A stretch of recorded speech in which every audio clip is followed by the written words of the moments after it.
আসসালামু আলাইকুম and good afternoon to you all. যারা লাইভে জয়েন করেছে একটু কমেন্টের মাধ্যমে জানাও যে সাউন্ড ভিডিও সব ঠিক আছে কিনা, তাহলে আমি ক্লাস শুরু করে দিব। আজকের ক্লাস খুবই ছোট, খুবই অল্প, মানে এর থেকে ছোট ক্লাস হওয়ার সম্ভব না আর কি। তারপরে আমরা আস্তে ধীরে যতক্ষণ পর্যন্ত পড়া যায়। কেউ একজন কমেন্টের মাধ্যমে জানাও যে সাউন্ড আর ভিডিও ঠিক আছে কিনা। আচ্ছা ঠিক আছে। তাহলে লাস্ট দিন আমাদের হচ্ছে রুই মাছের ফার্স্ট পার্ট ছিল। ফার্স্ট পার্টের উপর তোমরা কালকে মনে হয় এক্সামও দিয়েছো। আর তিনজনের এক্সামে মেবি সমস্যা হয়েছে যে বলে সেকেন্ড পার্টের কোশ্চেন আপলোড দিয়ে দেওয়া হয়েছিল আর কি। তো সমস্যা নেই, পরে হচ্ছে চেঞ্জ করে দিয়েছিল। আর আজকে তো অবশ্যই সেকেন্ড পার্ট করবা, নেক্সট হচ্ছে সেকেন্ড পার্টের এক্সাম হবে। সো আমি খুব বেশি দেরি করব না। লাস্ট দিনের পড়া মনে হয় তোমাদের মনে আছে নাকি? লাস্ট দিনের পড়া মনে থাকারই কথা। আমরা হচ্ছে আজকে নতুন পড়ায় চলে আসি। তো আজকে আমাদের খুবই অল্প পড়া, তিনটা টপিক আছে: রুই মাছের শ্বসনতন্ত্র, বায়ুথলি আর হচ্ছে প্রজনন জীবন বৃত্তান্ত। এই তিনটা পার্ট। শ্বসনতন্ত্রটাই মূলত ইম্পর্টেন্ট, বাকি তোমার যে দুইটা আছে বায়োথলি, ওখানে জাস্ট একটা স্ট্রাকচার আছে, স্ট্রাকচারের বাদে আর কিছু দেওয়ার মতো নাই। বায়োথলি থেকে জীবন চক্রটা আমার মনে হয় না পরীক্ষার মধ্যে আসার জন্য খুব একটা ইম্পর্টেন্ট টপিক, তুলনামূলক আর কি। সো একটু জুম করে নিই। আচ্ছা, খেয়াল করো, রুই মাছের শ্বসনতন্ত্র, তাই না? শ্বসনতন্ত্র, শ্বসন বলতে আমরা কি বুঝি? তোমরা হয়তো ওই চ্যাপ্টারটা সম্পর্কে এখনো পরিচিত না। শ্বসন বলতে বা 9-10 হয়তো বা কিছু কম বেশি পড়ার কথা। শ্বসন মানে কি, সোজা কথায় যদি বলি, আমরা অক্সিজেন নিচ্ছি বা অ্যাটমসফিয়ার থেকে, আর আমাদের বডিতে যে কার্বন ডাই অক্সাইডটা তৈরি হচ্ছে সেটা হচ্ছে গিয়ে মানে বের করে দেওয়া বডি থেকে, এটাকে শ্বসন বলা হয়, তাই না? সো অ্যাকচুয়ালি শ্বসন দুইটা ভাগে ভাগ। শ্বসন হচ্ছে গিয়ে বহিঃশ্বসন বলা হয় আর অন্তঃশ্বসন। বহিঃশ্বসন মানে এই যে আমি যেটা বললাম, তুমি অক্সিজেন নিচ্ছ আর কার্বন ডাই অক্সাইড বের করে দিচ্ছ বডি থেকে শ্বসন তন্ত্রের মাধ্যমে, এটাই হচ্ছে তোমার বহিঃশ্বসন। আর অন্তঃশ্বসন হচ্ছে তুমি যে অক্সিজেনটা নিচ্ছ বডিতে, কেন নিচ্ছ? এটা নেওয়ার কারণ হচ্ছে এই অক্সিজেনটা তুমি যে খাবারগুলো খাচ্ছ, এই খাবারগুলো, কোষের মধ্যে যে খাবারগুলো আছে, এই খাবারগুলোকে জারণ করে, মানে জারিত করে হচ্ছে কার্বন ডাই অক্সাইড তৈরি করা। এটা হচ্ছে তোমার অন্তঃশ্বসনের কাজ। তাহলে তোমার শ্বসন কি? দুই প্রকার। এখানে জাস্ট একটা সংজ্ঞা দিয়েছে, এটা অ্যাকচুয়ালি দুইটা সংজ্ঞা মিক্স করে দিয়েছে, মানে অন্ত এবং বহিঃশ্বসনকে মিক্স করে দিয়েছে। খেয়াল করো কি বলছে, যে শারীরবৃত্তীয় প্রক্রিয়ায় কোষ মধ্যস্থ খাদ্য জারিত হয়ে কার্বন ডাই অক্সাইড নির্গত করে এবং খাদ্যের স্থিতিশক্তিকে গতিশক্তি রূপে মুক্ত করে, তাকে বলা হয় শ্বসন। কি জানতে হবে? রুই মাছের শ্বসন অঙ্গ কি? আমরা লাস্ট দিনে অনেকবার নাম নিয়েছি এটা, সেটা হচ্ছে ফুলকা। আমাদের মানুষের ক্ষেত্রে আমাদের শ্বসন অঙ্গ হচ্ছে ফুসফুস, আর রুই মাছের ক্ষেত্রে ওদের শ্বসন অঙ্গ কি? ফুলকা। কয় জোড়া থাকে? 4 জোড়া। 4 জোড়া কেন বলেছে? মাছের মাথাটা কেমন, ঠিক এরকম, তাই না? সো মাথা যদি এরকম বলি, মাথার এদিকে একটা সাইড আছে আর এদিকে একটা সাইড আছে। তো এই সাইডে 4টা ফুলকা থাকে, এই সাইডে 4টা ফুলকা থাকে, এই জন্য বলেছি কি 4 জোড়া। তাহলে যদি প্রশ্ন করা হয় রুই মাছের প্রধান শ্বসন অঙ্গ কি, উত্তর কি? ফুলকা। ঠিক আছে? আচ্ছা, এখন ফুলকাটা কোথায় থাকে? ফুলকা থাকে হচ্ছে ফুলকা প্রকোষ্ঠের মধ্যে। আর এই ফুলকা প্রকোষ্ঠ, এটাকে কে ঢেকে রাখে আমাকে বলো তো কেউ কমেন্টের মাধ্যমে। আমি লাস্ট দিন পড়িয়েছিলাম, কার মনে আছে? যার মনে আছে আমাকে একটু কমেন্টের মাধ্যমে বলো, তাই না? এই যে ফুলকাটা আছে, ফুলকাগুলো ফুলকা প্রকোষ্ঠে থাকে। তো ফুলকা প্রকোষ্ঠ যদি সে উন্মুক্ত থাকতো, তার মানে কি সে ইনজুর্ড হইতো, বা পানির মধ্যে বিভিন্ন প্রকার জিনিসপত্র আছে, তো সেগুলো হচ্ছে কি ফুলকাগুলো কি ইনজুর্ড করে দিতে পারতো। কেন ইনজুর্ড করে না? কারণ একটা ঢাকনি আছে। এই ঢাকনিটাকে কি বলা হয়? এই ঢাকনিকে বলা হয় কানকো। আছে স্বর্ণকপল অয়ন। অয়ন হচ্ছে গিয়ে আনসার দিয়েছে যে কানকো। সো কানকো দিয়ে হচ্ছে ঢাকা থাকে, তাই না? আর আরেকটা আবরণী ছিল যেটাকে আমরা পড়েছিলাম কি, কানকোটা হচ্ছে বডির সাথে একটা জিনিস দিয়ে লাগানো থাকে, এটাকে বলা হয় কি? ব্রাঙ্কিওস্টেগাল পর্দা। এই ব্রাঙ্কিওস্টেগাল পর্দাটা কি করছিল? ফুলকা প্রকোষ্ঠের ছিদ্রটাকে ঢেকে রাখছিল। তো ছিদ্রটাকে ঢেকে রাখলে কি সুবিধা? দেখো কি বলছে, ব্রাঙ্কিওস্টেগাল পর্দাটা শ্বাস পানিকে আবদ্ধ রেখে মাছকে শোষণে সহায়তা করে। শ্বাস পানি কি, আমরা একটু পরে আসতেছি। সো এখান থেকে পরে এতটুকুই। 4 জোড়া ফুলকা প্রধান শোষণ অঙ্গ। আর একটা এমসিকিউ আছে যে ব্রাঙ্কিওস্টিকাল ঝিল্লি শ্বাস পানিকে আবদ্ধ রেখে মাছকে শোষণে সহায়তা করে। নেক্সট আমরা চলে আসি ফুলকার গঠন। তাহলে ফুলকা হচ্ছে প্রধান শোষণ অঙ্গ, ওর একটা স্ট্রাকচার আছে স্পেসিফিক। স্ট্রাকচারটা কি দেখো, রুই মাছের প্রত্যেকটি ফুলকা দেখতে সুতার মতো। একদম এই ছবিটা খেয়াল করো, পুরো যদি বা বাস্তবেও দেখো একদম পুরাই সুতার মতো, এতই চিকন সূক্ষ্ম। তাহলে রুই মাছের ফুলকাটা কিসের মতো দেখতে? সুতার মতো। এবং এক একটি হলো ব্রাঞ্চ, পূর্ণ ফুলকা। কেন পূর্ণ ফুলকা বলছে? এই যে তুমি একটা সেকশন যদি কাটো, ঠিক সেকশনটা এরকম দেখাবে, এই যে খেয়াল করো। ঠিক আছে, একটা পূর্ণাঙ্গ ফুলকার লম্বচ্ছেদ দেখাচ্ছে। তাহলে একটা পূর্ণাঙ্গ ফুলকাকে বলতেছে হলো ব্রাঙ্ক। ব্রাঙ্ক মানে যে ফুলকার সাথে রিলেটেড, আর হলো মানে সম্পূর্ণ, হলো ব্রাঙ্ক। আর একটা হাফকে কি বলা হবে, একটা হাফকে বলা হয় হেমিব্রাঙ্ক। এই যে ঠিক এরকম হোলোব্রাঙ্ক মানে কি দুইটা সম্পূর্ণ সদৃশ অর্ধাংশ নিয়ে গঠিত। আর হেমিব্রাঙ্ক মানে কি, হেমিব্রাঙ্ক মানে হচ্ছে একটা হাফ, মানে জাস্ট সিমেট্রিক্যাল দুইটা হাফ দুইটা হেমিব্রাঙ্ক মিলে একটা হোলোব্রাঙ্ক গঠন করবে। এই যে দেখো একটা অর্ধাংশকে কি বলে, একটা অর্ধাংশকে বলা হয় হেমিব্রাঙ্ক, আর একটা সম্পূর্ণকে কি বলা হয়, সম্পূর্ণকে বলা হয় হোলোব্রাঙ্ক। তাহলে এই যে এটা একটা হেমিব্রাঙ্ক, এটা একটা হেমিব্রাঙ্ক, এবং দুইটা কি, দুইটা হচ্ছে একদম সিমেট্রিক্যাল, বাইলেটারাল সিমেট্রি বা দ্বিপার্শ্বীয় প্রতিসম, অর্থাৎ দুই সাইডে সেম, মাঝখান থেকে যদি তুমি কাটো একদম দুই দিকে সমান সমান সিমেট্রিক্যাল থাকবে। তাহলে নেক্সট হচ্ছে প্রত্যেকটা হেমিব্রাঙ্ক কি দিয়ে গঠিত, এই যে দেখো লেবেলিং করা আছে খুব সুন্দর করে, দুইটা ফুলকা সূত্র বা ফুলকা ল্যামেলি। প্রত্যেকটা হেমিব্রাঙ্ক কি দ্বারা গঠিত, এক সারি করে ফুলকা সূত্র বা ফুলকা ল্যামেলি। তাহলে একটা হেমিব্রাঙ্কে যদি এক সারি ফুলকা সূত্র বা ফুলকা ল্যামেলি থাকে, একটা হোলোব্রাঙ্কে কি থাকবে, একটা হোলোব্রাঙ্কে থাকবে দুই সারি ফুলকা সূত্র বা ফুলকা ল্যামেলি, তাই না? আর এই যে ফুলকা আছে, ফুলকাকে ইংলিশে কি বলা হয়, ফুলকাকে ইংলিশে বলা হয় গিল। ঠিক আছে, ইংলিশ নামটা একটু মনে রাখবো, ফুলকাকে ইংলিশে বলা হয় গিল, যেমন ফুসফুসকে বলা হয় লাংস, তার মানে ফুলকার ইংরেজি কি, ফুলকার ইংরেজি হচ্ছে গিল। ঠিক আছে, তাহলে প্রত্যেকটা হেমিব্রাঙ্কে কি থাকবে, এক সারি করে ফুলকা সূত্র বা ফুলকা ল্যামেলি থাকবে। এই ফুলকা সূত্র বা ফুলকা ল্যামেলি কোন অংশটা, ফুলকা সূত্র বা ফুলকা ল্যামেলি হচ্ছে এই অংশটা, সরি এতটুকু হচ্ছে ফুলকা সূত্র বা ফুলকা ল্যামেলি। তো এই জিনিসটা একটা জায়গায় আটকানো থাকে, ঠিক আছে, একটা জায়গায় অবলম্বিত হয়, এই জায়গাটাকে কি বলা হয়, এই জায়গাটাকে বলা হয় ফুলকা আর্চ। দেখো প্রত্যেকটি ফুলকা এক একটি অস্থিময় ফুলকা আর্চে অবলম্বিত। ঠিক আছে, অবলম্বন মানে কি, অবলম্বন মানে হচ্ছে তাকে মানে কি বলবো, মানে এক জায়গায় অ্যাটাচমেন্ট, ঠিক আছে, তাকে হচ্ছে গিয়ে মানে কোন জায়গায় জোড়া লেগে থাকে, আমার এক্সাক্ট ওয়ার্ডটা মনে পড়ছে না, সাপোর্ট, হ্যাঁ ঠিক আছে, সাপোর্ট। অবলম্বন মানে হচ্ছে সাপোর্ট দেওয়া। তাহলে এই যে ফুলকা সূত্রগুলো আছে, ফুলকা সূত্রগুলোকে সাপোর্ট দিচ্ছে বা অবলম্বন দিচ্ছে কারা, এই যে ফুলকা আর্চ। ঠিক আছে, ফুলকা আর্চটা কেমন, ফুলকা আর্চটা হচ্ছে অস্থিময়। দেখো তাহলে অ দিয়ে মনে রাখবা, অস্থিময় ফুলকা আর্চ।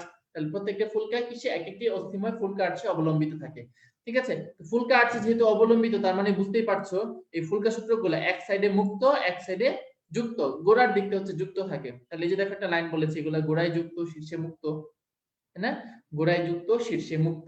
আর লাস্ট একটা কথা দেখো, ফুলকা আর্চ থেকে এই যে এরকম দেখো কিরকম খাঁচকাটা খাঁচকাটা মনে হচ্ছে না, ছবিটা যদি ক্লিয়ারলি দেখো, তাহলে ফুলকা আর্চ থেকে দেখো এক রকমের কাটার মতো একটা অংশ বের হয়, এটাকে বলে ফুলকা রেকার, রেকারের ক, কাটার ক। তাহলে দেখো আর্চের অন্ত কিনারা প্রসারিত হয়ে কি গঠন করে, কাঁটাযুক্ত ফুলকা রেকার। ক্লিয়ারলি মনে থাকবে, আমি আবার একটু রিপিট করি, খুবই ছোট। ঠিক আছে, প্রত্যেকটা ফুলকাকে বলা হলো ব্রাঞ্চ। তোমরা সবাই এই ছবিটা শিখে ফেলবে, হ্যাঁ এটা অনেক সুন্দর এবং ছোট ছবি, কিন্তু ছবিটা শিখে ফেলবা, ফুলকার স্ট্রাকচার। তাহলে প্রত্যেকটা ফুলকা কি দিয়ে গঠিত, এক সারি করে ফুলকা সূত্র বা ফুলকা ল্যামেলি দিয়ে। ঠিক আছে, একটা ফুলকাকে বলে হলো ব্রাঞ্চ, অর্থাৎ দুইটা সদৃশ অর্ধাংশ, প্রত্যেকটা অর্ধাংশকে বলা হয় হেমি ব্রাঞ্চ, তাই না? এই ফুলকাগুলা কি দিয়ে গঠিত বললাম, এক সারি করে ফুলকা সূত্র বা ফুলকা ল্যামেলি, তাই না? এই ফুলকা সূত্র বা ফুলকা ল্যামেলি গুলা গোড়ায় যুক্ত থাকে, শীর্ষে মুক্ত। এই যুক্ত থাকে কোন জায়গায়, যেখানে হচ্ছে তাকে অবলম্বন দিচ্ছে, অবলম্বনটাকে বলা হয় ফুলকা আর্চ। আর ফুলকা আর্চের সাইড থেকে কাটাযুক্ত খাঁচকাটা কিছু অংশ বের হয়, এটাকে বলা হয় ফুলকা রেকার। ক্লিয়ার? আচ্ছা, তারপর আসে শ্বসন কৌশল। যে কোনো প্রাণীর শ্বসনের দুইটাই ধাপ থাকে, একটা হচ্ছে প্রশ্বাস, একটা নিঃশ্বাস বা শ্বাস গ্রহণ অর্থাৎ প্রশ্বাস, আর শ্বাস ত্যাগ মানে কি নিঃশ্বাস। ঠিক আছে, এই শ্বসনের সময় ফুলকা প্রকোষ্ঠটা চোষণ পাম্প হিসেবে কাজ করে। চোষণ পাম্প বলতে কি বোঝাচ্ছে, কিরকম, তোমরা হচ্ছে বিপি মাপতে দেখছো না, ব্লাড প্রেশার মাপার জন্য একটা কাফের মধ্যে এরকম করেছে চাপ দেয়, এটাই হচ্ছে একটা সাকশন প্রেশার। ঠিক আছে, এটা হচ্ছে চোষণ পাম্পের মতো, ফার্স্টে প্রেশারটা নিয়ে নেয়, নিয়ে পরে হচ্ছে ছেড়ে দেয়, এটা হচ্ছে চোষণ পাম্প বলে। তো ওখানে যাওয়ার আগে আর দুইটা এক্সট্রা কথা আছে, এটা আমি লিখে রেখেছি। দেখো এই যে ফুলকা রেখা, এটা কি কাঁটাযুক্ত একটা অংশ, তাই না? এই কাঁটাযুক্ত অংশটার কাজ কি, এটা হচ্ছে ফুলকা গুলাকে, ফুলকা রেখার বা গিল রেখার, আমি একটু আগে যে বললাম গিল, ফুলকার ইংরেজি বাংলা হচ্ছে ফুলকাকে ইংলিশে গিল বলা হয়। তাহলে ফুলকা রেখার বা গিল রেখার এগুলোর কাজ কি, এগুলো হচ্ছে ফুলকাকে কঠিন বস্তুর ঘর্ষণ থেকে রক্ষা করে। কি করে, ফুলকাকে কঠিন বস্তুর ঘর্ষণ থেকে রক্ষা করা। আর এই যে দেখো ফুলকাটা ছবিতে একদম চিরুনির মতো মনে হচ্ছিল, এই জন্য রুই মাছের ফুলকাকে বলা হয় টিনিডিয়া। ঠিক আছে, এই যে দেখো একদম পুরো চিরুনির মতো, এই যে চিরুনির বডিটা আর চিরুনির যে খাঁচকাটা গুলা। তাহলে রুই মাছের ফুলকাকে কি বলা হয়, রুই মাছের ফুলকাকে বলা হয় টিনিডিয়া, কারণ এটা চিরুনির দাঁতের মতো সজ্জিত থাকে। ঠিক আছে, টিনিডিয়া দেখলে আবার ভাইব না যেটা ঘাসফড়িং এর টিনিডিয়া, ঘাসফড়িং এর টিনিডিয়া আছে কি ইন্টিমা পুরো হয়ে বলয়ের মতো তৈরি করে, এই বলয়গুলাকে বলা হয় টিনিডিয়া। তেমনি তোমার এখানে কি আছে, এখানে হচ্ছে টিনিডিয়া মানে কি ফুলকাটা যে চিরুনির মতো সজ্জিত থাকে, এটাকে বলা হয় টিনিডিয়া। আচ্ছা, তারপর আসুন নেক্সট শ্বসন কৌশল। শ্বসন কৌশলটা খুবই ছোট, ঠিক আছে, এর থেকে ছোট আসলে কিছু নাই। আর শ্বসনের কৌশলে কি হয়,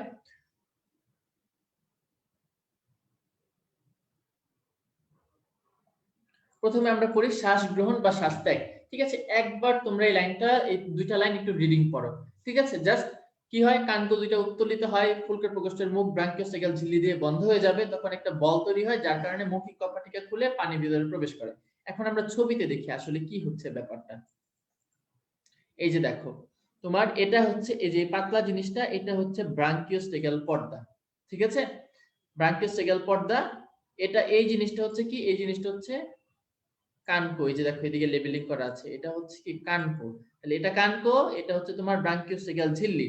ঠিক আছে, আর কানকোর কাজ কি, কানকো এই জিনিসটাকে কি বলা হয়, এই যে আমরা একটু আগে পড়ছিলাম কানকো, এই জিনিসটা কি, এই জিনিসটাকে বলা হয় ফুলকা প্রকোষ্ঠ। কি বলা হয়, ফুলকা প্রকোষ্ঠ। কারণ কি, এই প্রকোষ্ঠের মধ্যে ফুলকা থাকে, এই জন্য এটাকে বলে ফুলকা প্রকোষ্ঠ। আর তাহলে কানকোর কাজ আমরা কি পড়েছিলাম, যে কানকোর কাজ হচ্ছে ফুলকা প্রকোষ্ঠকে ঢেকে রাখা। আর ব্রাঙ্কিওস্টেগাল পর্দা সে কি কি করতেছিল, এই যে ফুলকা প্রকোষ্ঠ আছে, এই প্রকোষ্ঠের ছিদ্রটা হচ্ছে এই জায়গার মধ্যে। ঠিক আছে, ঠিক এই জায়গার মধ্যে হচ্ছে ফুলকা প্রকোষ্ঠের ছিদ্রটা। তো ব্রাঙ্কিওস্টেগাল পর্দার কাজ কি, এই ফুলকা প্রকোষ্ঠের ছিদ্রটাকে ঢেকে রাখা। ঠিক আছে, তো নরমাল অবস্থায় মাছের ফুলকা, তুমি নরমালি চিন্তা করছো মাছের ফুলকাটা নরমাল অবস্থায় কি হবে,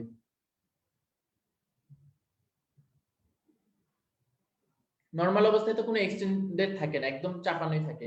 তো নরমালি কি হয়, তোমার প্রশ্বাসের সময় যখন তার শ্বাস নিতে হবে, সে শ্বাস নেওয়ার কাজ কি, শ্বসনের মানে প্রশ্বাসের মূল কাজ কি, তোমার বাইরে থেকে অক্সিজেন বডিতে ঢুকানো। ওর ক্ষেত্রে তো পরিবেশ নেই, ওর ক্ষেত্রে আছে পানি। তার মানে ওর ক্ষেত্রে কি হবে, পানির মধ্যে যে অক্সিজেন থাকে, সেই অক্সিজেনটা তার বডিতে প্রবেশ করানো হচ্ছে ওর প্রশ্বাসের কাজ, তাই না? তার মানে ও হচ্ছে কি হবে, প্রশ্বাসের মাধ্যমে বডিতে অক্সিজেনটা ঢুকাবে। এখন কি করতেছে দেখো, তোমার প্রশ্বাসের সময় এই যে তোমার কানকোটা ছিল, কানকোটা হচ্ছে উত্তোলিত হবে। কানকোটা উত্তোলিত মানে কি, কানকোটা নরমালি এরকম ছিল, এটা এক্সটেন্ডেড হয়ে যাবে। ঠিক আছে, কানকোটা এক্সটেন্ডেড হইতেছে, এক্সটেন্ডেড হলে কি হবে, কানকোর মধ্যে, কানকো কি করতেছিল, তোমার গলবিলের সাথে একটা পর্দা দিলে, মানে গলবিল না, বডির সাথে তোমার হচ্ছে একটা পর্দা দিয়ে সংযুক্ত ছিল, পর্দাটাকে বলে ব্রাঙ্কিওস্টেগাল পর্দা। এখন কানকোটা যদি, নরমালি কানকোটা এরকম ছিল, তার মানে পর্দাটা এতটুকু, ঠিক আছে, পর্দার সাইজটা এতটুকু ফিক্স। এখন কানকোটা মানে একটা ফ্লেক্সিবল পর্দা, এখন কানকোটা যদি এরকম ভাবে উপরে ওঠানো হয়, তার মানে কি হবে, পর্দাটা টান টান হবে। টান টান হওয়ার ফলে কি হয়, নরমালি ফুলকা প্রকোষ্ঠের ছিদ্রটা হচ্ছে খোলা থাকে, আর যখন কানকোটা এরকম টান টান হয়ে যাবে, সরি, কানকোটাও টান টান হবে, যার উত্তোলিত হবে, ব্রাঙ্কিওস্টেগাল পর্দাটাও টান টান হয়ে যাবে। টান টান হয়ে গেলে কি হবে, যে ছিদ্রটা খোলা ছিল, এই ছিদ্রটা এখন বন্ধ হয়ে যাবে। ঠিক আছে, একদম টান টান হয়ে ছিদ্রটা বন্ধ হয়ে যাবে। বন্ধ হয়ে গেলে যেটা হবে, তোমার একটা টান পড়বে এদিক থেকে, তখন তোমার কি হবে, তোমার মৌখিক কপাটিকা দুইটা খুলে যাবে। কপাটিকা দুইটা খুলে গেলে তখন কি হবে, সুন্দর করে ভিতরে পানি ঢুকে যাবে। এই কিন্তু তোমার প্রশ্বাসটা, এই যে দেখো কানকো দুইটা উত্তোলিত হচ্ছে, তখন কি হবে, ফুলকার প্রকোষ্ঠের ছিদ্রটা, তখন ফুলকা প্রকোষ্ঠের মুখটা কি হবে, ব্রাঙ্কিওস্টেগাল ঝিল্লি দিয়ে বন্ধ হয়ে যাবে। হয়ে গেল, তখন একটা বল তৈরি হচ্ছে ওখানে, একটা চোষণ বল। এই বলটা হচ্ছে চোষণ বল, কি তোমার হচ্ছে কি, এই চোষণ বলটা পানি টেনে নিয়ে আসবে, তোমার মৌখিক কপাটিকা খুলে যে একটা চোষণ বল তৈরি হয়, সেই বলের প্রভাবে, একটা সাকশন প্রেসারের প্রভাবে তোমার হচ্ছে কি, কপাটিকা খুলে গেলে সুন্দর মতো পানি ঢুকে যাবে। এখন পরেরটা কি, তুমি যদি এই জিনিসটা পারো, তাহলে কি তোমার পরের জিনিসটা পড়ার দরকার আছে, ওভাবে কিন্তু দরকার নেই, তুমি একদম অপোজিটটাই লিখতে পারো। কিরকম, মুখের ভিতরে পানি ঢুকবে, তাই না, মুখের ভিতরে পানি ঢুকলো, তার মানে কি অনেক বেশি পানি হয়ে গেছে এখন নাকি, এই পানিটা সে তো ধরে রাখতে পারবে না, এই পানিটাকে বডি থেকে বের করে দিতে হবে। তাহলে সুন্দর মতো অনেক পানি ঢুকলো, অনেক পানি ঢুকে গেলে তখন কি হবে, এই কপাটিকে দুইটা বন্ধ হয়ে যাবে, তাই না, সে হচ্ছে মুখ দিয়ে আর পানি ঢুকাইতে যাবে না, এই দুইটা মুখ কপাটিকে যদি বন্ধ হয়ে যায়, তার মানে কি ওখানে অনেক বেশি পানি হয়ে গেছে। এখন একটা বেলুনের ক্ষেত্রে চিন্তা করো তো, তুমি যদি একটা বেলুনের মধ্যে পানি দিতেই থাকো দিতেই থাকো দিতেই থাকো, আলটিমেটলি কি হবে, এটা ব্রাস্ট করবে, তাই না? এখন সে তো এরকম বার্স্ট করে মারা যেতে পারে না, সে কি করবে, তার বডির মধ্যে অনেক, মুখের ভিতরে অনেক বেশি পানি হয়ে গেছে, এই পানিটাই কিন্তু শ্বাস পানি বলে। ঠিক আছে, আমরা যেটা আগে পড়ছিলাম শ্বাস পানি, এই পানিটাই শ্বাস পানি বলে, কারণ কি এখানে অক্সিজেন থাকে, এই অক্সিজেনটা সে নিবে, তার ফুলকার মধ্যে সেই অক্সিজেনটা এক্সচেঞ্জ হবে, এটাকে বলে শ্বাস পানি। তাহলে অনেক বেশি পানি হইলো, এখন সে কি, সে তো ফাইটা যাবে, ফাইটা যাবে মানে ফাইটা যাওয়া সম্ভব না, তার ফাইটা যাওয়া যাবে না। তখন কি করবে, সে পানিটাকে বডি থেকে বের করার ব্যবস্থা করবে, কিন্তু তার মৌখিক কপাটি হচ্ছে বন্ধ হয়ে গেছে। তাহলে পানি বের করার ব্যবস্থা কোনটা? ব্যবস্থা হচ্ছে একটাই, এই পানিটা এই যে এই ফুলকা প্রকোষ্ঠের ছিদ্র দিয়ে বের হইতে হবে। এই ছিদ্র দিয়ে পানিটা বের হওয়ার জন্য কি হবে, তখন দেখো তোমার কি হয়েছিল, তার মানে এখানে সিরিয়াল ইভেন্ট গুলো কি হচ্ছে, পানি ঢুকছে অনেক বেশি, পানি ঢুকার কারণে কপাটিকা বন্ধ হয়ে যাবে, ঠিক আছে, এখানে অনেক বেশি প্রেসার হয়ে গেল, প্রেসার হয়ে যাওয়ার সময় কি হবে, পানি বের করে দিতে হবে কোন দিক দিয়ে, তোমার ফুলকা প্রকোষ্ঠের ছিদ্র দিয়ে। তো ছিদ্র দিয়ে বের হওয়ার জন্য কি হতে হবে, তোমার কানকোটাকে নিচে নামাই নিতে হবে। কানকো নিচে নামাই গেলে তোমার ব্রাঙ্কিওস্টেকের পর্দাটা হচ্ছে গিয়ে কি হবে, তোমার হচ্ছে এটা মানে আগে হচ্ছে গিয়ে প্রসারিত হয়ে যাচ্ছিল, এখন সংকুচিত হয়ে যাবে, তাই না? সংকুচিত হয়ে গেলেও তখন ছিদ্র খুলে যাবে, সুন্দর মতো এদিক দিয়ে পানি বের হয়ে যাবে। ঠিক আছে, তাহলে এই কথাটা কিন্তু এখানে বলছে। দেখো কানকো যখন পেশি সংকোচনের ফলে নেমে আসে তখন কি হবে, ওখানে ভিতরে হচ্ছে চাপ বাড়তেছে, তোমার মৌখিক কপাটিকাটাও বন্ধ হয়ে যাচ্ছে, কানকো নেমে যাচ্ছে, অনেক বেশি চাপ হয়ে যাচ্ছে, তখন তোমার কি হবে, ওই ব্রাঙ্কিওস্টেগাল পর্দাটা মানে প্রসারিত হয়ে যাওয়ার কারণে, মানে ওইটা হচ্ছে এক্সটেন্ডেড অবস্থাটা সংকুচিত হয়ে যাওয়ার কারণে ফুলকা প্রকোষ্ঠের ছিদ্রটা খুলে যাবে। তখন কি হবে, এই ছিদ্র দিয়ে পানি বের হয়ে যাবে। তো বের হওয়ার সময় কি হবে, বের হওয়ার সময় ফুলকা গুলাকে পানিটা ভিজাই দিবে। এই ভিজানোর সময় এই যখন যাচ্ছে, এটা তো অনেক স্লো একটা প্রসেস, তখনই হচ্ছে কি হবে, ফুলকার মধ্যে কি করবে, তোমার অক্সিজেন এবং কার্বন ডাই অক্সাইডের এক্সচেঞ্জ হবে। ঠিক আছে, যে কোষিক জালিকাগুলো থাকবে সেগুলো হচ্ছে তোমার ব্যাপন প্রক্রিয়ায় গ্যাসের বিনিময় করবে। এই যে দেখো কথাটা বলছে, দেখো যখন কার্বন ডাই অক্সাইড আসতেছে, তোমার এই যে শ্বাস পানিটা শ্বাস গ্রহণকালে কি করবে, অক্সিজেন সমৃদ্ধ পানিটা ফুলকা সূত্রকের উপর দিয়ে যখন যাবে, তখন ব্যাপন প্রক্রিয়ায় সে কি করবে, ওই পানিটার মধ্যে কার্বন ডাই অক্সাইড দিয়ে দিবে আর পানি থেকে সে অক্সিজেন নিয়ে নিবে। এতটুকুই কিন্তু প্রসেস। ঠিক আছে, খুবই ইজি, তুমি যদি একটু ছবি দেখে দেখে পড়ো তাহলে এমনি বুঝে যাবা। আমি আবার রিপিট করছি একটু, ঠিক আছে, 1 মিনিটের শর্ট করে রিপিট করতেছি। তোমার মুখচ্ছিদ্রের যে কপাটিকা গুলো আছে, সবার প্রথমে কি হবে, তোমার হচ্ছে কানকোটা উত্তোলিত হবে, তাহলে ব্রাঙ্কিওস্টেগাল পর্দাটা টান হবে, ফলে ফুলকা প্রকোষ্ঠের ছিদ্রটা কি হবে, বন্ধ হয়ে যাবে। বন্ধ হয়ে গেলে এখন সুন্দর মৌখিক কপাটিকা খুলে যাবে, ভিতরে পানি ঢুকবে, এনা মানে একটা সাকশন প্রেসারের প্রভাবে পানি ঢুকলো, এখন অনেক বেশি পানি হয়ে গেছে, তখন কি হবে, কানকো নিচে নেমে আসবে, আলটিমেটলি অনেক বেশি প্রেসার ক্রিয়েট হবে, প্রেসার ক্রিয়েট হওয়ার কারণে মৌখিক কপাটিকা বন্ধ হয়ে যাবে, বন্ধ হয়ে গেলে পানিটা হচ্ছে তোমার ফুলকা প্রকোষ্ঠের ছিদ্র দিয়ে বের হয়ে যাবে। বের হয়ে যাওয়ার সময় সে হচ্ছে কি ফুলকা প্রকোষ্ঠগুলা পানি দিয়ে ভিজাই যাবে, ওই ভিজানোর কারণে যখন ওই পানিটা ফুলকা প্রকোষ্ঠগুলোকে ক্রস করে, তখন সে কি করবে, ওই পানি থেকে তোমার কি নিয়ে নিবে, ওই পানি থেকে নিয়ে নিবে তোমার হচ্ছে অক্সিজেন। ক্লিয়ার?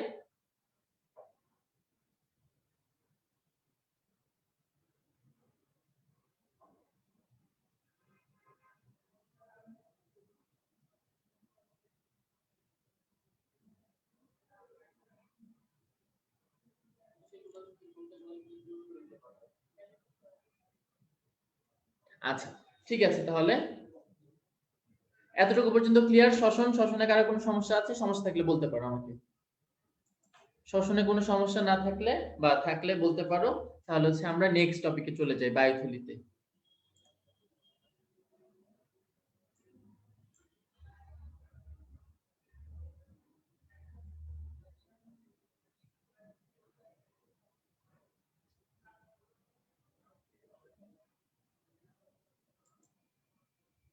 তোমরা কি আছো নাকি ঘুমাই গেছো?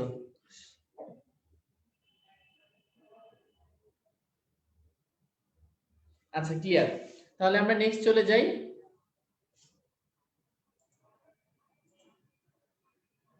আচ্ছা ঠিক আছে, যে একজন বলছে আছি। আচ্ছা ঠিক আছে, তাহলে নেক্সট আমরা পড়বো কি, বায়োথলি। বায়োথলি থেকে শুধুমাত্র তোমার স্ট্রাকচারটা লাগবে। ঠিক আছে, হয়তো ছবিটা শিখবা, ছবিটা খুবই ইজি, এর থেকে ইজি ছবি আমার মনে হয় না জুলজি বইয়ে তোমার আছে। সুন্দর করে দুইটা গোল্লা দিবা, একটা ছোট গোল্লা একটা বড় গোল্লা। ঠিক আছে, এই যে এটা একটা ডিমের মতো একটা গোল্লা দিবা, আর এটা একটু বড়। ঠিক আছে, এটা হচ্ছে ধরো দেশি মুরগির ডিম, আর এটা হচ্ছে ফার্মের মুরগির ডিম, এরকম আর কি, বা হাঁসের ডিম। তো এরকম দুইটা ডিম আঁকবা, দুইটা ডিমকে জোড়া লাগাই দিবা, আর এখান থেকে একটা নালি টান দেবা। ঠিক আছে, তো ছোট যে প্রকোষ্ঠটা এটাকে বলে সম্মুখ প্রকোষ্ঠ। ঠিক আছে, আর নাম কি তার, বায়োথলি, তার মানে তার মূল কাজকে ওখানে বায়ু ধারণ করা, তাই না, ওখানে হচ্ছে অনেক বেশি গ্যাস থাকবে, বায়ু থাকবে। তো তোমার সম্মুখ প্রকোষ্ঠটা ছোট আর পশ্চাৎ প্রকোষ্ঠটা একটু বড়, আর এখানে একটা নালী থাকবে, নিউমেটিক নালী। এটা নিয়ে একটু ঝামেলা আছে, কি ঝামেলা আমি দেখাই তোমাকে। তোমার ছবিতে এখানে দেখে মনে হচ্ছে কি নালীটা দুইটার মাঝখান থেকে আসছে, তোমার বইয়ের মধ্যে আবার কি বলা দেখবা, সম্মুখ প্রকোষ্ঠ থেকে নালীটা বের হয়। সো ওইভাবে। আর এছাড়া আরেকটা যেটা ঝামেলা, কলেজের যখন প্র্যাকটিক্যাল করাবে তখন দেখবা নালীটা অ্যাকচুয়ালি পশ্চাৎ প্রকোষ্ঠের সাথে যুক্ত। তো তোমার কলেজের টিচাররা যেটা বলে ঠিক আছে, ওইভাবে এটা আনসার করবা। ঠিক আছে, কলেজে যখন ক্লাস হবে কলেজের টিচাররা যেটা বলবে যে সম্মুখ প্রকোষ্ঠ বা পশ্চাৎ প্রকোষ্ঠ কোনটা দিবা ওইভাবেই দিবা। ঠিক আছে, কলেজে স্যার ম্যাডামরা, আমার এক্সাক্ট তো মনে নাই, আমি আসলে ওই 5-6 বছর আগে পড়ছি, তো আমার এক্সাক্ট খেয়াল নাই যে কলেজের টিচাররা কি চাই। তাহলে আমি জাস্ট ফ্যাক্টটা বলে দিলাম, ছবিতে দেখাচ্ছে মাঝখান থেকে হয়, বইয়ের মধ্যে লাইন বলা সম্মুখ প্রকোষ্ঠ, বাট প্র্যাকটিক্যাল যখন করায় তখন দেখবা যে এই নিউমেটিক নালীটা হচ্ছে পশ্চাৎ প্রকোষ্ঠের সাথে যুক্ত থাকে। তাহলে বায়োথলি বা পটকা, খেয়াল করে এটার অবস্থান কোথায়, এই যে মেরুদণ্ড আর পৌষ্টিক নালী এই দুইটার মাঝখানে, বা আলিম স্যারের বইয়ে বলেছে তোমার পৌষ্টিক নালী এবং বৃক্কের মাঝখানে, মেরুদণ্ডের জায়গায় বৃক্ক ওয়ার্ডটা ইউজ করছে। তোমরা আজমল স্যারই ফলো করো, এখন তো অ্যাডমিশন না, এত ডিটেইলস দরকার নেই। তাহলে মেরুদণ্ডের নিচে এবং পৌষ্টিক নালীর উপর হচ্ছে একটা থলি থাকে, পাতলা প্রাচীর বিশিষ্ট থলি, এটাকে বলা হয় কি বায়োথলি বা পটকা। এটা স্ট্রাকচারটা পড়বা, এটা দেখতে সাদা চকচকে। আমি এখানে খুব ডিটেইলসে যাব না, আমি জাস্ট এমনি একটু বলছি, তোমরা শোনো। এটা দেখতে তোমরা জাস্ট একবার রিডিং করলে এটা বুঝবে। হ্যাঁ, এটা তেমন বোঝানোর মতো কিছু না, এটা হচ্ছে নরমাল রিডিং করলেই বোঝা যায়। তাহলে একটা চকচকে সাদা থলি, বা আসল যদি বায়োথলি দেখে থাকো, ওই যে মাছের পেটি বলে না, পেটি আমি জানি না তোমরা কি ওয়ার্ড ইউজ করো, যে পেটি বলে মাছের, ঠিক আছে, এটাই হচ্ছে ওই পটকাটাই, পেটিটাই পটকা। এটা চকচকে সাদা থলির মতো। কি বললাম একটু আগে ছবিতে দেখালাম, দুইটা প্রকোষ্ঠ থাকে, একটা সম্মুখ একটা পশ্চাৎ প্রকোষ্ঠ থাকে, তাই না? সম্মুখ প্রকোষ্ঠটা ছোট, পশ্চাৎটা একটু বড়। আর সম্মুখ প্রকোষ্ঠের সাথে একটা নালী থাকে, সেটাকে বলে নিউমেটিক নালী, তাই না? এই নামটা খুবই ইম্পর্টেন্ট, নিউমেটিক নালী বা ডাক্টাস নিউমেটিকাস। এই নিউমেটিক নালীটা দুই জায়গায় সংযুক্ত থাকে, একদিকে হচ্ছে অন্য নালীর সাথে, মানে পৌষ্টিক নালীর সাথে সে সংযুক্ত থাকতেছে, এই যে দেখো অন্য নালীর সাথে, আর আরেকদিকে হচ্ছে সে অন্তঃকর্ণের ওয়েবেরিয়ান অসিকলের সাথে। অসিকল মানে ছোট অস্থি, ঠিক আছে, অসিকল মানে কি বললাম, ছোট অস্থি। তাহলে নিউমেটিক নালী একদিকে অন্য নালীর সাথে সংযুক্ত, আরেকদিকে হচ্ছে তোমার অন্তঃকর্ণের ওয়েবেরিয়ান অসিকলের সাথে সংযুক্ত থাকে। এই যে বায়োথলি আছে, বায়োথলির ভিতরে কি থাকে, গ্যাস থাকে, এটা মনে রাখবা কণ দিয়ে। কণ মানে কি, কার্বন ডাই অক্সাইড, অক্সিজেন এবং নাইট্রোজেন, এই অক্সিজেনটাই সবচেয়ে বেশি থাকে। ঠিক আছে, সবগুলা গ্যাসের মধ্যে আমরা বায়ু বা বাতাস বলতে কি বুঝি, বায়ু বা বাতাস বলতে কিন্তু অক্সিজেনই বুঝি, তাই না? তার মানে এই অক্সিজেনটা হচ্ছে সবচেয়ে বেশি থাকে বায়োথলির মধ্যে। আর বায়োথলির যে মেইন যে ইয়াটা, এটা দুইটা লেয়ার থাকে, একটা বাইরের দিকে একটা ভিতরের দিকে। বাইরেরটাকে বলে টিউনিকা এক্সটার্না, টিউনিকা মানে আবরণ, আর এক্সটার্না মানে কি, এক্সটার্নাল অর্থাৎ বাইরে। আর ভিতরে থাকে টিউনিকা ইন্টারনা, ইন্টারনা মানে ভিতরে, আর টিউনিকা মানে অবশ্যই আবরণ। তাহলে বাইরের আবরণটা হচ্ছে টিউনিকা এক্সটার্না, ভিতরটা হচ্ছে টিউনিকা ইন্টারনা। এক্সটার্না তৈরি হচ্ছে কি দিয়ে, যোজক টিস্যু দিয়ে তৈরি, আর ইন্টারনাটা হচ্ছে মসৃণ পেশি নির্মিত স্তর। তাহলে টিউনিকা এক্সটার্না তৈরি যোজক টিস্যু, টিউনিকা ইন্টারনা কি দিয়ে তৈরি, মসৃণ পেশি দ্বারা। ঠিক আছে, এবং এই বায়োথলির ভিতরে থাকে গ্যাস গ্রন্থি। কালার কি গ্যাস গ্রন্থিটার, লাল রঙের। তাহলে বায়োথলির ভিতরে কি পাওয়া যায়, লাল রঙের গ্যাস গ্রন্থি। ঠিক আছে, এই লাল কালার হওয়ার কারণটা কি, কারণ এই বায়োথলির মধ্যে দেখো, এই বায়োথলির মধ্যে অসংখ্য কোষিক জালিকা থাকে। এই কোষিক জালিকাগুলা, কোষিক জালিকা কি, এটা রক্ত সংবহন তন্ত্রের অংশ, তার মানে এখানে কি থাকবে, রক্ত থাকবে। এই জন্যই হচ্ছে এটার কালারটা লাল হয়, গ্যাস গ্রন্থিগুলা লাল কালার। কারণ কি, এখানে অনেক অসংখ্য কোষিক নালী থাকে, যাকে বলা হয় রেটিয়া মিরাবিলিয়া। ওয়ার্ডগুলা কিন্তু ইম্পর্টেন্ট, নিউমেটিক নালী, রেটিয়া মিরাবিলিয়া, এই ওয়ার্ডগুলো খুবই ইম্পর্টেন্ট, হ্যাঁ মনে রাখতে হবে এগুলা। ঠিক আছে, স্ট্রাকচার কিন্তু এতটুকুই, খুবই ইজি, এটা তোমরা নিজেরাই পারবে আমি জানি। আচ্ছা, বায়োথলির কাজ, বায়োথলির অ্যাকচুয়ালি অনেক কাজ আছে। ঠিক আছে, এই যে এটা হচ্ছে অতিরিক্ত অন্যান্য বইয়ের কাজ, আমি সব একসাথে লিখে দিছি। আর এখানে দেখো যে এক্সট্রা, এটা কিসের জন্য, এটা হচ্ছে ছন্দ, আমরা এই ছন্দটা দিয়ে মুখস্থ করব। আপোষ, আপোষ তোমরা নিচে দেখো বইয়ের মধ্যে এই ওয়ার্ডগুলোতে মার্ক করো, প্লবতা, তারপর আপেক্ষিক গুরুত্ব, আপেক্ষিক গুরুত্ব, শব্দ গ্রহণ, শব্দ উৎপাদন, অক্সিজেনের ভান্ডার। তাহলে দেখো আমরা কমন কি পাইলাম, প দিয়ে একটা পাইলাম, তালব্যস্য দিয়ে দুইটা পাইলাম, আর আ দিয়ে হচ্ছে তিনটা পাইলাম। এই জন্য আমরা কি দিয়ে মনে রাখবো, এটা আপোষ দিয়ে। আপোষের আ দিয়ে দেখো কি লিখে রাখছি, 2, 3, 6। 2 নম্বরে কি বলা, আপেক্ষিক গুরুত্ব নিয়ন্ত্রণ। 3 নম্বরে বলা আপেক্ষিক গুরুত্ব নিয়ন্ত্রণ। তারপরে 6 নম্বরে বলা অক্সিজেনের ভান্ডার। তাহলে আ দিয়ে হচ্ছে তিনটা। তারপরে তোমার কি আছে, তা প দিয়ে 1 নাম্বারটা প্লবতা, তাহলে আপোষের প দিয়ে 1 নাম্বার। আর স দিয়ে হচ্ছে শব্দ গ্রহণ, শব্দ উৎপাদন, 4, 5। ঠিক আছে, তাহলে আমরা আপোষ শব্দটা দিয়ে কিন্তু মনে রাখতে পারি। তুমি যদি বেসিক কথাটা মনে রাখতে পারো শব্দটা, তাহলে কিন্তু তুমি পরীক্ষার মধ্যে এমনি লিখতে পারবা। ঠিক আছে, আপেক্ষিক গুরুত্ব নিয়ন্ত্রণ করে, ভাসতে সাহায্য করে, গভীরতায় স্থির থাকতে সাহায্য করে, তাই না? তারপরে শব্দ গ্রহণ করতে পারে, শব্দ উৎপাদন করতে পারে। আর কিছু না লিখতে পারো, শর্ট করে এতটুকু তো লিখতে পারবা।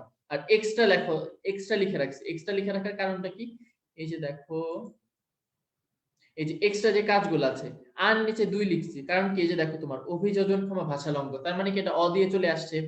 তারপরে প নিচে লিখছি 5, প্রতিধ্বনি সৃষ্টিকারী অঙ্গ, এটা কি প দিয়ে না, তার মানে এখানে প্রতিধ্বনি সৃষ্টিকারী অঙ্গ। আর দুইটা আছে, একটা হচ্ছে শ্বসন, একটা হচ্ছে সংবেদী অঙ্গ। শ্বসন এবং সংবেদী অঙ্গ, তাহলে এটা কি তালব্য দিয়ে চলে যায়। জাস্ট এক্সট্রা দুইটা আছে, এই দুইটা তোমরা মুখস্থ করে ফেলবা। উদস্থিতির অঙ্গ বা হাইড্রোস্ট্যাটিক অঙ্গ, আর হচ্ছে মাধ্যাকর্ষণ কেন্দ্র রক্ষা। কি বললাম? উদস্থিতির অঙ্গ বা হাইড্রোস্ট্যাটিক অঙ্গ, আর একটা হচ্ছে কি তোমার মাধ্যাকর্ষণ কেন্দ্র রক্ষা। ঠিক আছে, তাহলে এই একবারে কিন্তু আমরা সবগুলো কাজ করে ফেলতে পারি। আপোষ দিয়ে মনে রাখবে, অ্যাটলিস্ট এমসিকিউ তে কাজে লাগবে। সৃজনশীলে আমার মনে হয় না যে 2 নাম্বার বা 3 নাম্বার যে কোন নাম্বার এই বায়োথলির কাজ আসার কথা। স্ট্রাকচারটা আসতে পারে, কাজ আসার চান্স খুবই কম। সো তোমরা এমসিকিউ এর জন্য কিন্তু এইভাবে মনে রাখতে পারো আপোষ দিয়ে। ক্লিয়ার? আচ্ছা, তারপরে আমরা নিউমেটিক নালী পড়ছি, তাই না? এই নিউমেটিক নালী অনেক মাছে থাকে, অনেক মাছে থাকে না। যাদের থাকে তাদেরকে বলা হয় ফাইসোস্টোমি মাছ, আর যাদের থাকে না তাদের বলে ফাইসোক্লিস্টি। আর এই যে টেলিওস্ট মাছ, টেলিওস্ট কিছুই না, এটা অ্যাক্টিনোপেলাজিক রুই মাছের শ্রেণী। তো অ্যাক্টিনোপেলাজির একটা সাব ক্লাস হচ্ছে টেলিওস্ট, আর কিছু না। ঠিক আছে, অ্যাক্টিনোপেলাজির একটা সাব ক্লাস হচ্ছে তোমার টেলিওস্ট। ওকে, তাহলে ফাইসোস্টোমি আর ফাইসোক্লিস্টি। ফাইসোস্টোমি মানে কি, যেসব মাছের নিউমেটিক নালী আছে, আর ফাইসোক্লিস্টি মানে যাদের নিউমেটিক নালী বিলুপ্ত নাই। তাহলে ফাইসোস্টোমির এক্সাম্পল কি? রুই, কাতলা। আমরা একটু আগে দেখছি যে রুই মাছে আছে, আর রুই কাতলা কি, এগুলো সব কার্প জাতীয় মাছ, সেম। তো এদের নিউমেটিক নালী আছে। আর ফাইসোক্লিস্টি কি, এটা কার্প জাতীয় মাছ না, তারপর কি এটার জন্য নিউমেটিক নালী নাই, কই মাছ এবং টাকি মাছ। আচ্ছা, দুইটা কোশ্চেন আছে, তোমরা আনসার করো তো। একটা হচ্ছে আগের দিনের কোশ্চেন, ঠিক আছে, আর একটা হচ্ছে আজকের কোশ্চেন। দেখি তো তোমরা পারো কিনা আনসার করতে। হ্যাঁ, সেম নিউমেটিক নালী এবং ডাকটাস নিউমেটিকাস, এটা হচ্ছে ল্যাটিন ওয়ার্ড। আলিম স্যারের বই আছে ডাকটাস নিউমেটিকাস, এটা একই। ঠিক আছে, নিউমেটিক নালীকেই ডাকটাস নিউমেটিকাসও বলে।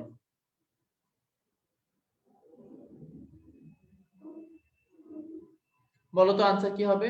আচ্ছা, একটা আনসার চলে আসছে। আচ্ছা, আমি ফেসবুকের জন্য ওয়েট করি, ওই যে বলছিলাম লাস্ট দিন একটু সময় লাগে, ফেসবুকের জন্য কিছুক্ষণ ওয়েট করি। তোমার হচ্ছে কি আমি আনসার পেয়েছি জুমে। এখন দেখি ফেসবুকের ওর আনসার দেওয়া শুরু করলে আমি আনসার গুলো বলবো।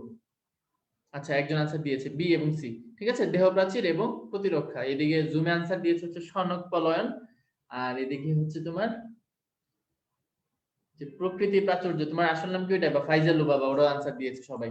ঠিক আছে, তাহলে সিলিয়াক মেসেন্টারি ধমনী কোথায় রক্ত সরবরাহ করে না? দেহ প্রাচীরে। কারণ দেহ প্রাচীর আমরা কি পড়েছিলাম? পপ দিয়ে, তাই না? রিদিতাও আনসার করেছে, সম্পদ মন্ডল ও আনসার করেছে। আচ্ছা, তাহলে দেহ প্রাচীর কি?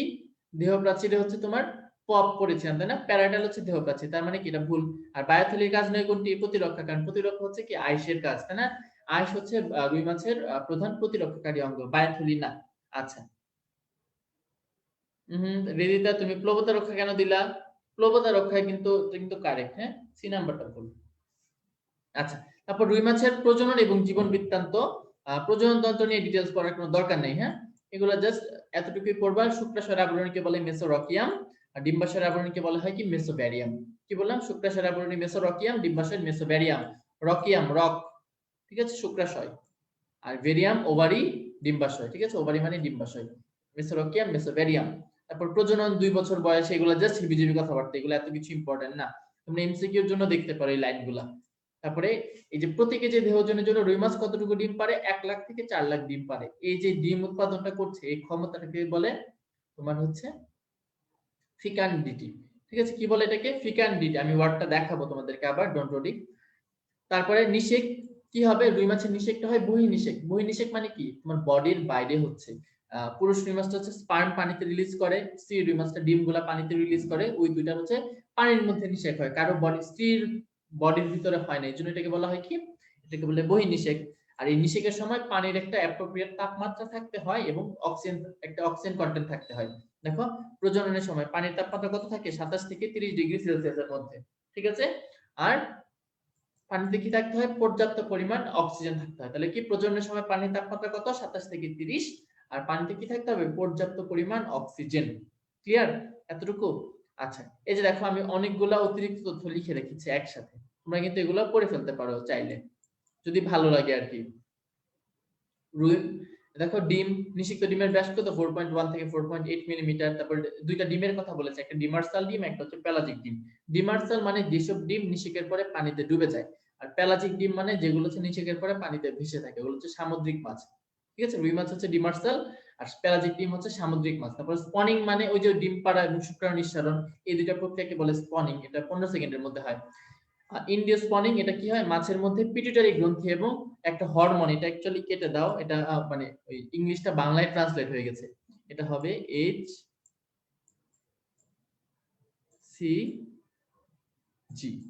HCG মানে কি, হিউম্যান কোরিওনিক গোনাডোট্রপিন। ঠিক আছে, তোমরা যদি নামটা এখন নাও লিখতে পারো, গুগলে সার্চ দিলে পেয়ে যাবে HCG হরমোন কি।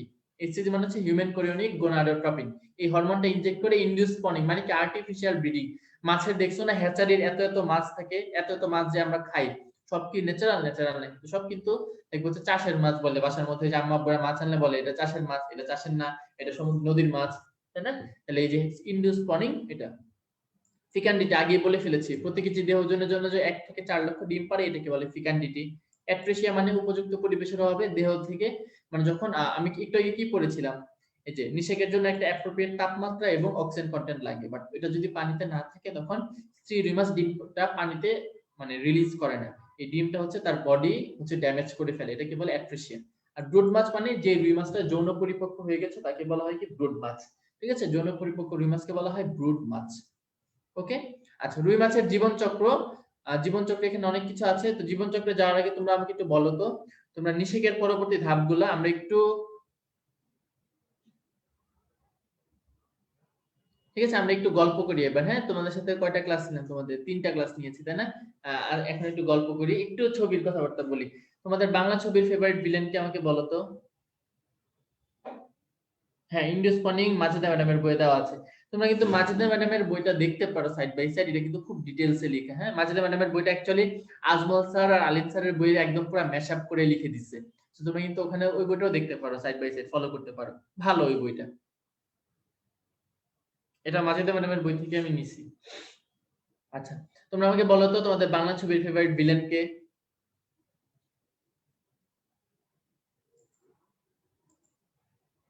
ডিপজল, আচ্ছা। আর কার কার, সবাই একটু উত্তর করো। কয়েকজন আছে একদম সাইলেন্ট অবজারভার ক্লাসের মধ্যে, সাইলেন্ট থাকে ফুল টাইম। আচ্ছা, সারা বলছে ও কাউকেই চিনে না, না চেনার কথা, তোমরা হচ্ছে 21 শতাব্দীর মানুষ, আমি তো মানে যে 20 শতাব্দীর মানুষ, সেই মানে 2000 সালের আগে জন্ম, তোমরা হচ্ছে 2000 সালের পরে, তোমরা নাও দেখতে পারো। যারা যারা আছো সাইলেন্ট অবজারভার সবাই একটু বলো শুনি, আমি তো গল্প করতেছি, পড়া তো ধরতেছি না। তোমাদের বাংলা ছবির ফেভারিট ভিলেন কে? আচ্ছা, ডিপজল তোমাদের খুব ফেভারিট আছে দেখা যাচ্ছে। আর কে আছে?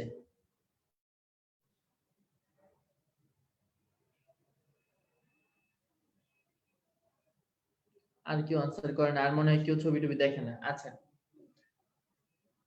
চিনেন না, এই যে কয়েকজন বলছে। আচ্ছা ঠিক আছে, আমরা ওইটাতে পরে আসতেছি, আমার ফেভারিট কে আমি সেটাতে পরে আসতেছি। তার আগে এবার একটু আমরা পড়ায় চলে আসি। পড়াটা কি? পড়াটা হচ্ছে তোমার, তোমরা আমাকে বলো তো নিষেকের পরে এই যে শুক্রাণু এবং ডিম্বাণু এই দুটো মিলে কি তৈরি করে? জাইগোট তৈরি করে, এটা আমি বলে দিলাম। তারপরের ধাপগুলা কি কে পারো? তোমরা কি পরেরটা কি পারো? তারপরের ধাপগুলা কি? হ্যাঁ, তোমরা এখন মানে ওই যে আমি এটাই বলতেছি, তোমরা 21 শতাব্দীর মানুষ, বাংলা ছবি তেমন একটা দেখার কথা না।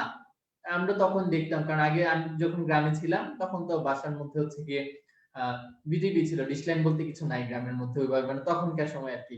তখন শুক্রবারে খালি ছবি দিত, শুক্রবার শনিবার ওগুলাই দেখতাম। আচ্ছা বলো তো, নিষেকের পরে জাইগোট হয়, জাইগোটের পরবর্তী ধাপগুলো তোমরা কি পারো?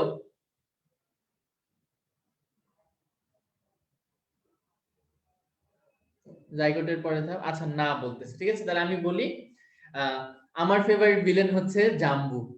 ক্লিভেজ, ব্লাস্টোমিয়ার, ব্লাস্টুলা, আচ্ছা একজন বলেছে, ঠিক আছে একদম ক্লিয়ারলি হয়নি বাট মোটামুটি হয়েছে। তাহলে আমার ফেভারিট ভিলেন কে? আমার ফেভারিট ভিলেন হচ্ছে জাম্বু, যে সম্পদ মণ্ডল। ও বলছে ওর জাম্বু ফেভারিট, আমারও খুব জাম্বুকে ভালো লাগে। কেন ভালো লাগে আমি বলি, তোমাদের আজকের পরে এটা নিয়ে আর কোনো ডাউট থাকবে না, ঠিক আছে? তো তোমরা ছোটবেলায় সিসিমপুর দেখছো তাই না? এই যে একজন বলছে ব্লাস্টুলা মরুলা, হয়নি? আগে মরুলা তারপরে ব্লাস্টুলা। তো এটা এখন আর কারো ভুল হবে না, আমি তোমাদেরকে গ্যারান্টি দিচ্ছি, এখন আমি যে জিনিসটা বলবো এটা পরে আর কারো কোনোদিন ভুল হবে না এই জিনিসটা। তাহলে দেখো, আমার ফেভারিট ভিলেন হচ্ছে জাম্বু। ঠিক আছে, তো জাম্বুর কি হলো, একদিন জাম্বুরা খেতে মনে চাইছে, তো জাম্বুরা খেতে মনে চাইছে দেখে তাকে কেউ জাম্বুরা পেরে দেয় না, সে হচ্ছে জাম্বুরা গাছে নিজেই উঠে গেছে। তাহলে আমরা কি পড়বো, জাম্বু এখন গাছে, এটা ঠিক ওই যে সিসিমপুরের কথা বললাম, সিসিমপুরে মনে আছে টুকটুকি টুকটুকি এটা শো করতো না, গোলাপি এখন ট্রেনে, তো তেমনি গোলাপি এখন ট্রেনের মতোই জাম্বু এখন গাছে। ঠিক আছে, জাম্বু জাম্বুরা খাওয়ার জন্য গাছে উঠে গেছে, তার মানে আমরা কি পড়বো, জাম্বু এখন গাছে। তাহলে আমি একটু লিখি,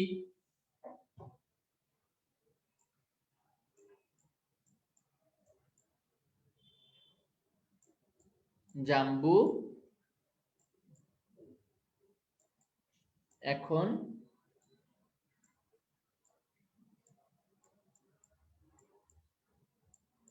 গাছে। কি পড়লাম আমরা, জাম্বু এখন গাছে। তাহলে এখন কিভাবে, দেখো খুব সুন্দর মনে থাকবে। নিষেকের পরে কি বলছিলাম, সবার প্রথমে কি হয়, যা দিয়ে হয় জাইগোট। তাহলে শুক্রাণু ডিম্বাণু মিলে নিষেকের পরে কি তৈরি করে, জাইগোট। এই জাইগোটটাই কি, জাইগোটটা হচ্ছে একটা কোষ, টু এন, এন এন মিলে হচ্ছে। তারপর এই জাইগোটটার মধ্যে ভাঙন হবে, এই ভাঙনটাকে বলে ক্লিভেজ। ঠিক আছে, ক্লিভেজ হয়ে কি তৈরি করবে, ম দিয়ে 2 নম্বরে কি, 2 নম্বরে হচ্ছে মরুলা। তাহলে 1 নম্বরে জাম্বু জাইগোট, 2 নম্বরে ম দিয়ে কি, মরুলা। 3 নাম্বার নিয়ে একটু ঝামেলা আছে। ঝামেলা কি রকম, 3 নাম্বারে দেখো কি লিখে রেখেছি, বু। 3 নাম্বারে হবে কি, ব্লাস্টুলা। এখন বু দেখে তোমরা আবার ভাইবো না যে ভাইয়া তো জাম্বুর কথা বলছিল। এখন জাম্বু মানে কি, বাংলা ছবির ভিলেন। এখন ভিলেনের কথা যেহেতু বলছে, সেই ক্ষেত্রে কি আবার বু দিয়ে বুবলি হবে নাকি, তাই না? যে ভিলেনের কথা শুনলে, বাংলা ছবির ভিলেনের তো কাজ একটাই, তোমার নায়িকাকে সে ধরে নিয়ে যায়, নায়িকা চিল্লায় ছেড়ে দে শয়তান, ছেড়ে দে শয়তান, জানে আমার দেহ পাবি কিন্তু মন পাবি না।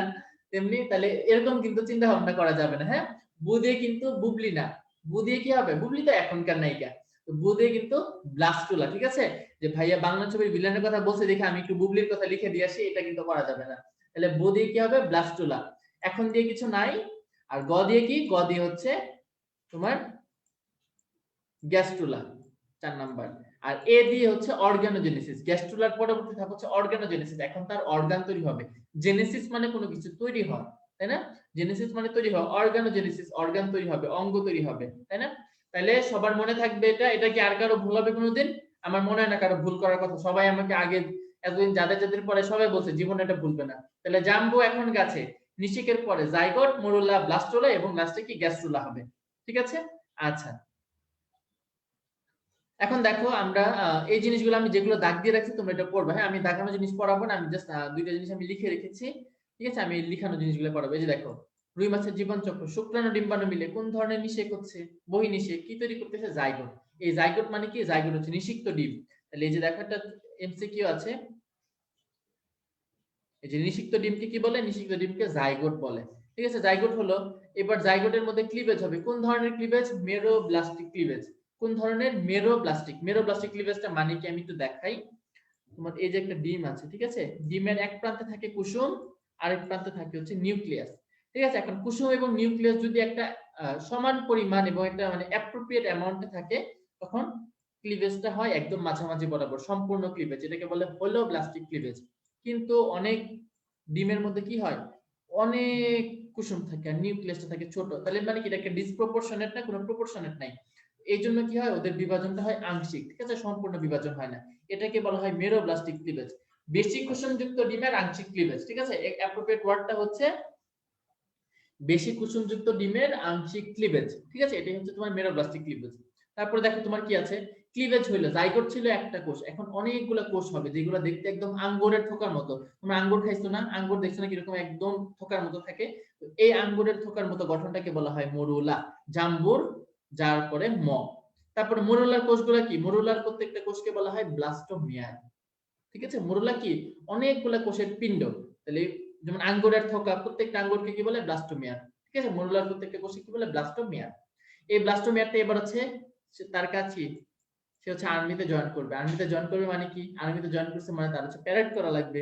ঠিক আছে, বা প্যারেড করা, বা হচ্ছে ক্যাডেট কলেজে পড়বে এখন সে, তাই না? আমি ক্যাডেট কলেজে পড়ছি আর কি। তো সে এখন ক্যাডেট কলেজে পড়বে, তার মানে কি, তার প্যারেড করা লাগবে। প্যারেড করার জন্য কি করবে, দেখো প্রত্যেকটা কোষ একটা সিঙ্গেল লেয়ারে সজ্জিত হয়ে যাবে। ঠিক আছে, প্যারেডের মধ্যে ফলিন বলে ওয়ার্ডটাকে, একদম লাইন বাই লাইন এভাবে ইয়ে হয়ে দাঁড়ানো, মানে একদম একজনের পিছনে আরেকজন। তো ও এরকম ঠিক একটা প্যারেডের মতো অবস্থা, লাইন বাই লাইন দাঁড়াইছে, মাঝখানে একটা ফাঁকা স্পেস। এই যে লাইন বাই লাইন সে একটা লেয়ারে সজ্জিত হলে এটাকে বলে ব্লাস্টোডার্ম। আর সিল মানে কি, সিল মানে আমি প্রথম দিন পড়িয়েছিলাম তোমাদের ঘাস পড়িয়ে, সিল মানে ফাঁকা জায়গা বা গহ্বর। ব্লাস্টোসিল, ব্লাস্টোসিল হচ্ছে এই ফাঁকা জায়গাটা। তাহলে মরুলার কোষটা কি একটা পিন্ডের মতো, এটাই হচ্ছে কি একটা লাইনে সজ্জিত হয়ে মাঝখানে একটা ফাঁকা জায়গা তৈরি করবে। এই কোষের লেয়ারটাকে বলে ব্লাস্টোডার্ম, আর মাঝখানে যে ফাঁকা জায়গাটা এটাকে বলে ব্লাস্টোসিল। ঠিক আছে, তারপরে গ্যাস্ট্রোলা এবং লাস্ট অর্গানোজেনেসিস। ওকে, আর রুই মাছের জীবন চক্র, এই যে দেখো এই যে একটা বড় জীবন চক্র আছে, এটা পড়তে গেলে মনে করি কি নিজের জীবনের মানে নিজের হচ্ছে জীবনকাল পুরো শেষ হয়ে যাওয়ার মতো অবস্থা। এত কিছু পড়ার দরকার নেই, তোমরা যা সুন্দর করে এই ছকটা থেকে পড়ে ফেলো। পরীক্ষা যদি আসেও ইন কেস, তোমরা খুব সুন্দর করে এই ছকটা দিয়ে দিবা, ঠিক আছে? বা তোমরা যদি একটু এক্সট্রা লিখতে চাও, আমি জাস্ট একদম পিক ওয়ার্ড গুলো যেগুলো এমসিকিউ তে আসার মতো সেগুলো এখানে লিখে দিয়েছি। তোমরা চাইলে এই টেবিলটা একটু এক্সটেন্ড করে ওখানে দুই একটা ঘটনা একটু বাড়ায় লিখতে পারো, যে তোমরা একটু বেশি নাম্বার পাইতে চাও তাহলে দুই একটা ঘটনা একটু বাড়ায় লিখতে পারো। জাস্ট লাইন বাই লাইন লিখে দাও। 12 ঘন্টার সময় চোখে কালো দাগ দেখা যায়, ওইটা দেখে শনাক্ত করা হয়। 24 ঘন্টার সময় ফুল কার্ড, 36 ঘন্টার সময় বক্ষ পাখনা, তারপর 48 ঘন্টার সময় বায়োথলি। জাস্ট একবার রিডিং দিলে তুমি বুঝবে, ঠিক আছে? এটা ওইভাবে বোঝানোর কিছু নাই। আর এই জিনিস বুঝে তোমার আলটিমেটলি তোমার লাইফে কোনো লাভ হবে না, ঠিক আছে? জাস্ট সৃজনশীলের জন্য যদি আসে, ছবি আঁকা শেখার দরকার নেই, এই ঘটনাগুলা মনে করে ফেলবা। ওকে, এটা তোমার মানে জীবনের জন্য দরকার নেই, সো এটা নিয়ে এত টেনশন করার কোনো দরকার নেই। এবং আমার মনে হয় না মেন পরীক্ষাটা আসবে। সো জাস্ট মিনিমাম অ্যামাউন্টে যতটুকু এটা মনে রাখা যায়। 12 ঘন্টার সময় চোখে কালো দাগ, তারপর ফুল কার্ড পড়ছো না, 2 মাসের ফুল কার্ডস কোথায় থাকে? 24 ঘন্টার সময় ফুল কার্ডস দেখা যায়। বক্ষ পাখনা প্রথম দিন পড়েছি 36 ঘন্টার সময় দেখা যায়। বায়োথলি আজকে পড়লাম 48 ঘন্টা। তারপরে 72 ঘন্টার সময় ওর লার্ভা দশাটা শেষ। এখন তাকে কি বলা হবে? তার একটা নতুন নাম আসবে, সেটা 96 ঘন্টার সময়, যেটাকে বলে ধানি পোনা বা আঙ্গুলি পোনা। এই যে আঙ্গুলের সাইজের সমান, এই জন্য বলে আঙ্গুলি পোনা। তারপর 5 দিনের সময় রুই মাছের লেজের মধ্যে একটা লাল দাগ দেখা যায়, যেটা দেখে পোনাটা শনাক্ত করা যায়। আর লাস্টে 15 দিনের সময় ম্যাক্সিলারি বারবেল দেখা যায়। ওই যে প্রথম দিন পড়েছিলাম মাথার মধ্যে ম্যাক্সিলারি বারবেল থাকে, এটা দেখে রুই মাছের পোনা শনাক্ত করা যায়। বাদ বাকি মাছ রিলেটেড যদি কোনো নদীর নাম আসে, ঠিক আছে, যে কোনো নদীর নাম, মাছের খনি, মৎস্য ব্যাংক, জিনের ব্যাংক, মাছের রূপালী, পুবালী, ডাচ বাংলা, সোনালী ব্যাংক, এশিয়া, এবি ব্যাংক, যে কোনো ব্যাংকই আসুক, সবগুলার উত্তর হচ্ছে একটাই নদী, সেটা কি? হালদা নদী। ঠিক আছে, সবগুলোর উত্তর কি? হালদা নদী। ওকে, আচ্ছা। আর তোমরা এই জিনিসটা চাইলে তোমরা রিডিং দিতে পারো, ঠিক আছে? যদি মনে করলো টিচার একটা গ্যাস মার্কা প্রশ্ন দিবা, ঠিক আছে, তুমি পরীক্ষার মধ্যে কিভাবে গ্যাস দিবা এরকম, এটা একবার রিডিং দিলে বুঝা মাছের বৈচিত্র্য, নদীর মধ্যে সংরক্ষণ করতে হবে, ব্লা ব্লা ব্লা ব্লা ব্লা। এগুলো নিয়ে তো প্যানিক করার কিছু না, এগুলো এমনি পরীক্ষার মধ্যে লিখতে পারো মনে চাইলে। ওকে, আচ্ছা। আর সৃজনশীলের জন্য সেম দেখো, তোমার 3 স্টার টপিক হচ্ছে শ্বসন তন্ত্র বায়োথলি, আর 2 স্টার হচ্ছে জীবন চক্র। এই হচ্ছে আমাদের পড়া শেষ। তো সবাই ভালো থাকো, সুস্থ থাকো। কারো কোনো কোয়েরি থাকলে বলতে পারো, নয়তো কিন্তু আমাদের ক্লাস শেষ।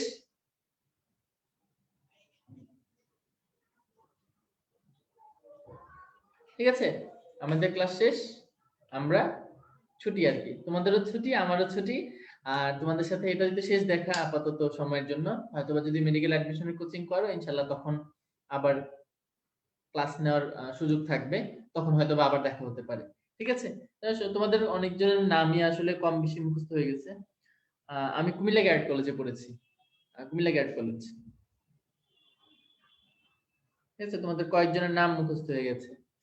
আচ্ছা, তাহলে কি আমি শেষ করে দিই? হ্যাঁ, সবাই ভালো থাকো আর ভালো করে পড়তে থাকো। আসলে স্কুল কলেজ খোলার তো একটা নির্দেশনা দিল, তোমাদের অনলাইন জীবনটা শেষ হয়ে যাচ্ছে, তাই না? তোমাদের অনলাইন জীবন প্রায় শেষের পথে, আর 1 মাস পরেই অনলাইন জীবন শেষ হয়ে যাচ্ছে। তো সবাই ভালো থাকো, ইনশাল্লাহ সামনাসামনি দেখা হলে আরো ভালো লাগতো। হয়তো বা যদি অনলাইন জীবন শেষ হয়ে যায়, তোমাদের সামনাসামনি ক্লাস হবে কোচিং এ, সুযোগ থাকলে দেখা হবে। বা কোনো না কোনো, দুনিয়াটা আসলে অনেক ছোট, দুনিয়াটা গোল, ঘুরে ফিরে দেখা হবে, তাই না? তো সবাই ভালো থাকো, সুস্থ থাকো, আল্লাহ হাফেজ। হ্যাঁ, আমি রেখে দিলাম, টাটা।